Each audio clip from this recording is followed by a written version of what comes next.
السلام عليكم. في مدينة أكادير ورا الشمس والبحر والمقاهي الفاخرة كاين كابوس كيدور بلا ما يحس بيه حد.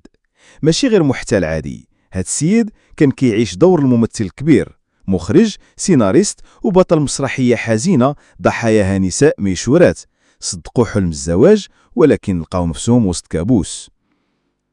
القصة بدات في 2022 ملي تعرف على سيدة مغربية عندها الجنسية الإسبانية في واحد الفندق بأكادير.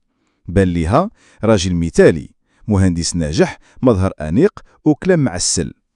ووسط هاد السيناريو ولات هي الملكة في حياته، حتى وصلت لدرجة أنها حولت ليه أكثر من 50 مليون سنتيم، مرة باش يدفن أمه، ومرة باش يشري بيت الزوجية، ومرة باش يحل مشكل طارئ ديالو.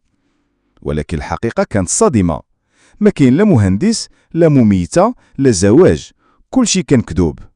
وحين بغات تخرج من هذا الكابوس بان ليها وجهه الحقيقي، بدا كيهددها بالقتل وبعث ليها التصاور ديالو مع مسدس وثلاثه ديال البنادق.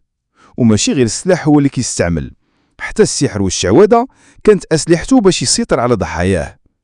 والمصيبه الكبيره، هاد السيد مازال حر، كيتحرك بين الناس وكيقلب على ضحيه جديده. الضحايا كيطالبوا السلطات توقف هاد الوحش قبل ما يخرب حياة واحدة أخرى. إلا عجبك المحتوى ديال ما دير جيم وبارطاجي مع أصحابك، وما تنساش تكتب لنا رديك في التعليقات، وتابعنا ديما باش يوصلك الجديد.